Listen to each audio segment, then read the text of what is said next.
Helicopter ప్రమాదంలో మరణించిన Iran అధ్యక్షుడు ఇబ్రహీం రైసీ 2021లో ఆ దేశ ప్రెసిడెంట్ అయ్యాడు. వాస్తవానికి ఆ దేశ ప్రెసిడెంట్ ఇబ్రహీం రైసీ లాంటి కన్జర్వేటివ్ మితవాది కావటానికి ఒక రకంగా అప్పటి అమెరికా అధ్యక్షుడు ట్రంప్ దోహదం చేశాడని చెప్పాలి. ఇరాన్కు అమెరికాకు మధ్య చాలా కాలం వైరం. ఇరాన్లో అంతకుముందు అంటే 2021లో ఇబ్రహీం రైసీ అధికారంలోకి రాకముందు 8 ఏళ్ల పాటు హసన్ రౌహానీ అనే మోడరేట్ ప్రెసిడెంట్గా ఉండే.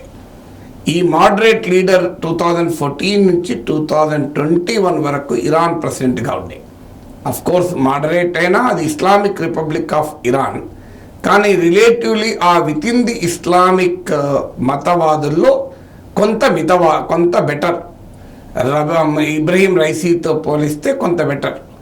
సో ఈ హసన్ రౌహానీ డైలాగ్ ద్వారా పీస్ను, శాంతిని ఏర్పరుస్తాను, ప్రాస్పరిటీ, ఇరాన్ ఆర్థిక వ్యవస్థను బాగు చేస్తాను, ఇరాన్లో శాంతియుత పరిస్థితిని నెలకొల్పుతానంటూ ప్రామిస్ చేసి అధికారంలోకి వచ్చాడు. ఆ కృషిలో భాగంగానే 2015లో ఇరాన్ అమెరికాతోని ఇతర ప్రపంచ దేశాలతో కలిసి అంటే యునైటెడ్ నేషన్స్ పర్మనెంట్ మెంబర్స్తో కలిసి ఒక అణు ఒప్పందాన్ని కుదుర్చుకుంది. అంటే తాము అణు పరిజ్ఞానాన్ని బాంబుల తయారీకి వాడము అని. ఇది అప్పటిదాకా అమెరికా ఆంక్షలకు కారణమవుతూ వస్తుంది. అలా అమెరికా ఆంక్షలు ఇరాన్ ఎకానమీని దెబ్బతీశాయి. అందువల్ల ఎప్పుడైతే ఈ nuclear piece deal president Obama అమెరికాలో ఉన్నప్పుడు హసన్ రౌహానీ నాయకత్వంలో ఇరాన్ ఈ ప్రపంచ దేశాల మీడియేషన్తో శాంతి ఒప్పందాన్ని కుదుర్చుకుంది. దీనివల్ల ఇరాన్ న్యూక్లియర్ ప్రోగ్రామ్ పైన కుదిరిన ఒప్పందం వల్ల ఆంక్షలు సడలాయి, కాస్త ఇరాన్ ఎకానమీ బెటర్ అవుతుంది అనుకునే సమయంలో ఈ ఒప్పందం ఎక్కువ కాలం ఉండలే. 2018లో ట్రంప్ ఈ ఒప్పందాన్ని ఏకపక్షంగా రద్దు చేశాడు. ఒబామా తర్వాత ట్రంప్ అధికారంలోకి వచ్చి సో మళ్ళీ ఇరాన్ పైన ఆంక్షలు విధించాడు. జరిగింది ఏంది, ఈ ఆంక్షలు మళ్ళీ రావడం వల్ల మళ్ళీ ఎకానమీ ఇంప్రూవ్ కాలేదు, దెబ్బతిన్నది. ఇరాన్లో పరిస్థితులు చేజారిపోయాయి. మోడరేట్స్ ఇచ్చినటువంటి ప్రామిస్, శాంతి, అలాగే prosperity, better living conditions, economy బాగు చేస్తాం, ఇవేవి అమలు కాలే. దాంతో ఇరాన్ ప్రజలు మోడరేట్ల పైన తిరగబడి ఇబ్రహీం రైసీ లాంటి కన్జర్వేటివ్ని ఎన్నుకున్నారు. ఇబ్రహీం రైసీ గతంలో ఇరాన్ చీఫ్ జస్టిస్గా ఉన్నాడు. ఇరాన్ సుప్రీం ఇస్లామిక్ లీడర్ అయినటువంటి అయతుల్లా ఖమేనీకి సన్నిహితుడు. అయతుల్లా ఖమేనీకి 85 years. ఇప్పుడు ఆయన ప్లేస్లో ఇబ్రహీం రైసీ సుప్రీం లీడర్ అవుతాడు అని అనుకున్నారు. అలాంటి పరిస్థితుల్లో హెలికాప్టర్ ప్రమాదం జరిగింది. సో ట్రంప్ ఎప్పుడైతే ఈ ఒప్పందం నుంచి విరమించుకొని ఇరాన్లో మోడరేట్ లీడర్షిప్ ఫెయిల్యూర్ కారణమై ఇరాన్లో కన్జర్వేటివ్ లీడర్షిప్ బలపడటానికి ఉపయోగపడ్డాడు. ఇబ్రహీం రైసీ అలా అధికారంలోకి వచ్చి అమెరికా రైవల్స్ అయిన రష్యా, చైనాతో సంబంధాలు మెరుగుపరుచుకున్నాడు. అలాగే ఇజ్రాయెల్కి వ్యతిరేకంగా పోరాడుతున్న అమెరికా మిత్రదేశమైన ఇజ్రాయెల్కి వ్యతిరేకంగా పోరాడుతున్న హిజ్బుల్లా లెబనాన్లో, హమాస్ గాజాలో వారికి మద్దతును పెంచాడు. అమెరికాకు మరింతగా ప్రత్యర్థిగా మారాడు. మరింతగా అమెరికాకు ఇరాన్కు మధ్య అగాధాన్ని పెంచాడు.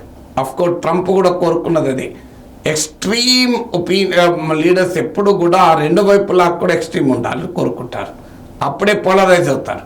పాకిస్తాన్లో పొలిటికల్ లీడర్లకు, ఇండియాలో కూడా పొలిటికల్ లీడర్లకు కావాల్సింది ఎక్స్ట్రీమ్గా విద్వేషాలు పెంచుకుంటే పాకిస్తాన్ చూపెట్టి ఇండియాలో గెలుస్తారు, ఇండియాని చూపెట్టి పాకిస్తాన్లో గెలుస్తారు. సో ట్రంప్ లాంటి ఎక్స్ట్రీమిస్ట్ అవుట్లుక్ ఉన్న లీడర్ కూడా అదే కోరుకున్నాడు. ఇరాన్లో మోడరేట్స్ పోయి కన్జర్వేటివ్స్ అధికారంలోకి వచ్చి అమెరికాకు ఒకవేళ థ్రెట్ అయితే ఇంకెక్కువ థ్రెట్గా మారిపోయారు. ఇది కాకుండా ఇరాన్లో పౌరుల హక్కులపైన తీవ్రంగా అణచివేత మొదలుపెట్టారు. సో మీకు ఆ అమ్మాయి హిజబ్కు వ్యతిరేకంగా జరిగిన ప్రదర్శన, స్వేచ్ఛ కొరకు జరిగిన ప్రదర్శనలో పోలీసు అట్రాసిటీస్ పెరిగి 500 మంది పైగా చనిపోయారు. సో ఇరాన్లో సోషల్ టెన్షన్స్ పెరిగాయి, ఎకానమీ మరింతగా దెబ్బతిన్నది. కానీ ఇబ్రహీం రైసీ లాంటి కన్జర్వేటివ్ లీడర్లకు అవేమీ పట్టించుకోరు. ప్రజల్లో ఉండేటువంటి ఈ పరిస్థితులు తమను బలోపేతం చేస్తే నమ్ముతారు. ఎందుకంటే ఎమోషన్స్తో, సెంటిమెంట్స్తో, ఎక్స్ట్రీమ్ ఒపీనియన్స్తో అధికారంలో ఉండాలని కోరుకునే ఏ నాయకుడు కూడా ప్రజల బాగు కోరుకోడు. ప్రజలు కష్టాల్లో ఉన్నా తమ భావోద్వేగాలు రెచ్చగొడుతూ బతుకుతారు. సో ఇబ్రహీం రైసీ కూడా సరిగ్గా అదే పనిచేశాడు.